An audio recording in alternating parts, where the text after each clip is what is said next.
Winning is hard. Losing is hard. Being rich is hard. Being poor is hard. Pick one.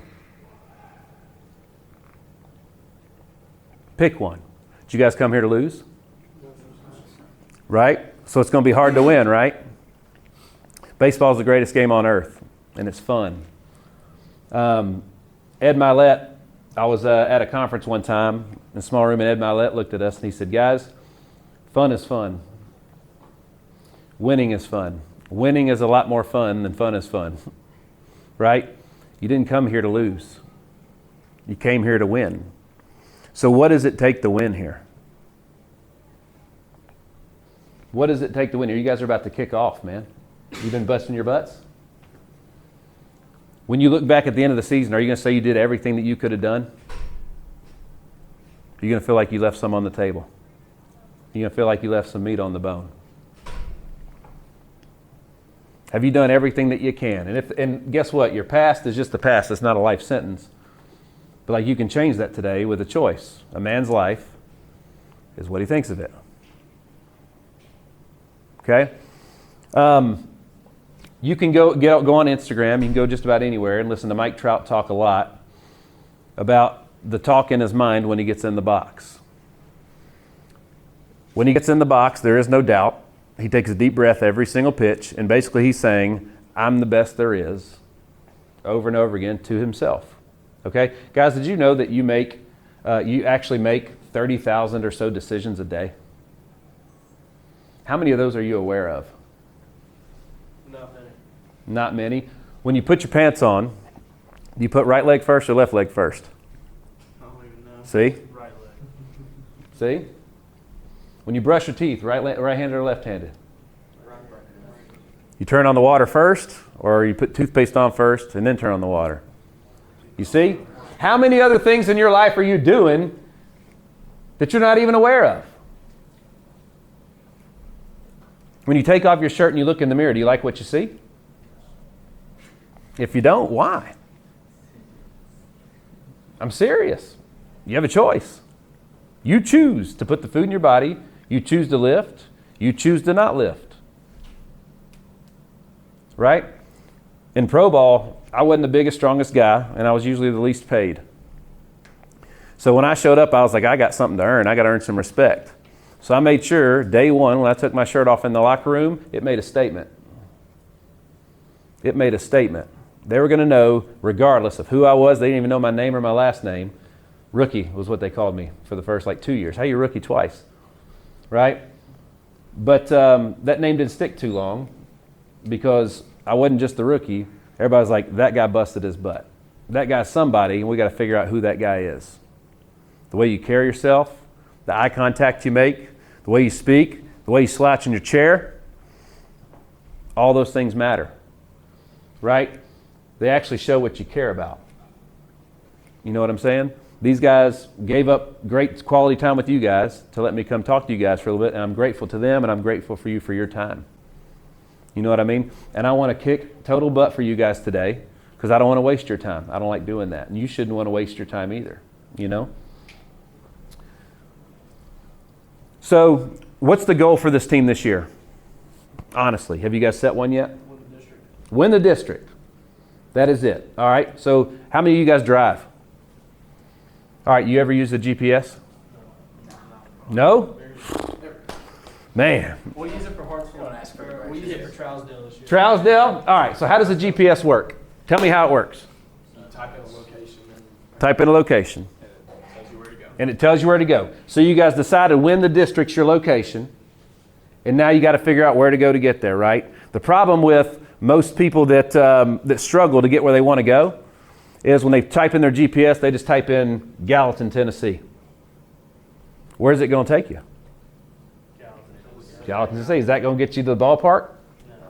Is that going to get you to the school? You got to have a specific address, okay? The best people at anything are the folks that can hit the smallest targets the most amount of times. Well, the district's going to be played at Liberty Creek High School. Liberty Creek High School. There you go. That's awesome. Home field advantage, right? So it's you guys to take, right? Fantastic. Well, the guys who are the best at anything are the ones who get at the smallest targets the most amount of times. The best shots, best pitchers, best in just about anything, right? So, but you can't hit a target that you can't see, which is why if you type in Gallatin in GPS, it's not going to get you where you want to go. So you guys have your goal in mind. You typed in your coordinates of your GPS, win the district title, right? And then your coaches have been helping you lead the way on to get there, to do all the work, to put in all the work to get there. You guys got the best facilities in town by a lot, right?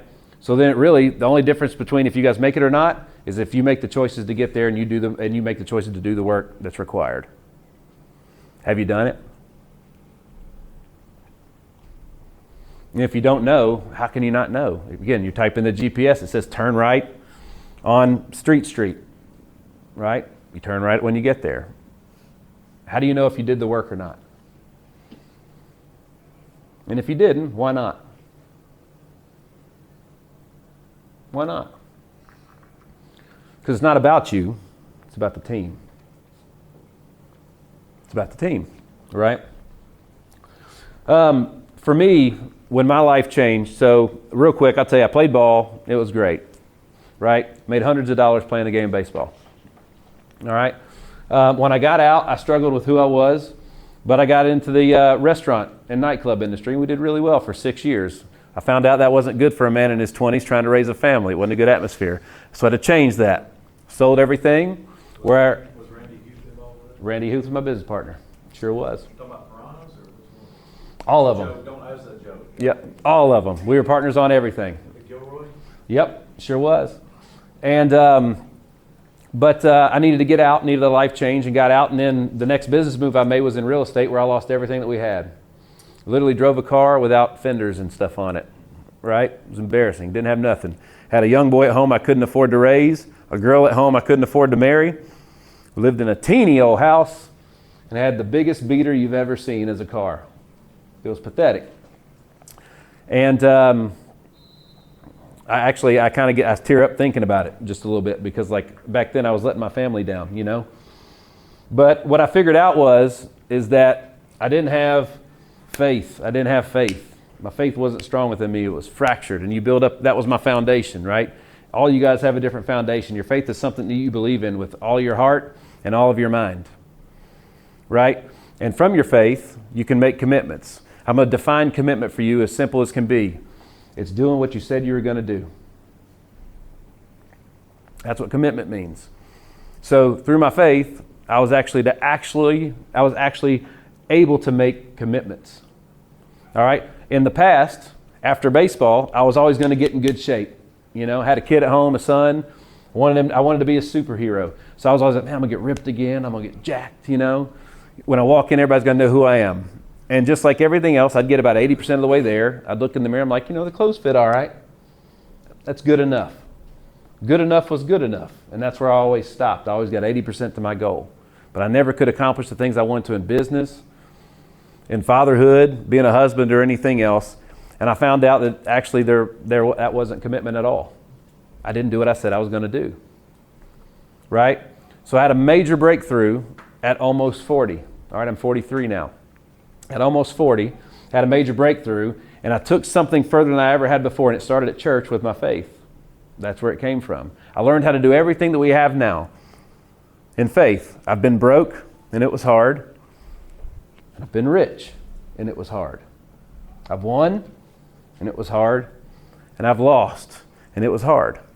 You got to pick one, and you got to commit to it. And then you got to program your destination in your GPS. And then you got to do all the steps required to get there on time. Life's going to happen. You're going to get more homework. You're going to get sick. People are going to die. It's going to snow, right? You're not going to look back in 20 years and be like, man, we didn't win the district because it snowed that week. Or because you got sick with the flu, right? It takes courage to change people's hearts. It starts with yours, okay? So when I was going back to my commitment, I figured out that I was actually a quitter. Quitters and finishers look a lot alike. They look a lot alike, okay? But I don't like quitters. And I was a quitter for a long time, walking around feeling like a finisher. Here's the catch, though. A lot of times, I believe God has to remove something to make room for something else. Well, the beginning of something is in the end of something else. Think about that for a minute. Beginnings always hide themselves in ends all the time, right? So, and you have to go through tough things.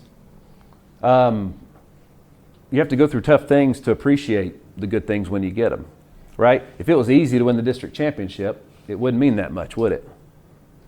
It's hard. It takes all you guys getting on the same page and literally dying for each other.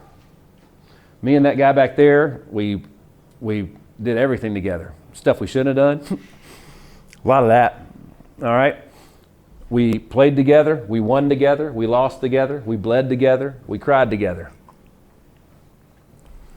When you guys can do that better than the other teams, regardless, you're going to have a great season. But I bet you end up where you need to go. Whatever it takes is whatever it takes. Okay, the real question is that choice, are you willing to do it? Do it. A man's life is what he thinks of it, right? Now, I want to tell you a quick little story about new shoes. All right? Who's got some good kicks up in here? Anybody got any shoe game they're proud of?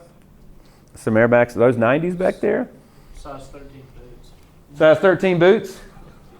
All right, so let's take those Air Max. Hold your foot up. Let me see Air Max. Hold that foot up for me. Yeah, heck yeah. Those are nice, boy. All right. So, were they really, really comfortable when you first got them? They were tight. All right, so why didn't you put your old shoes back on then? Try something new. The reason you get new shoes is because the old ones took you as far as they could go. Right? So if you put on new ones and they hurt or they're not comfortable yet, they're not broke in, a lot of people might say, well, just put on the old ones. But you can't do that because they're not taking you. They can't get you to where you need to go. That's why you got new ones. Right? But what happens the more you wear those new shoes? You get more comfortable. They get more and more comfortable and they can get you to your next destination. They call them growing pains for a reason. It hurts every time you grow. And nobody grows by accident. Okay? Nobody develops or gets better by accident. Nobody wins a championship by accident.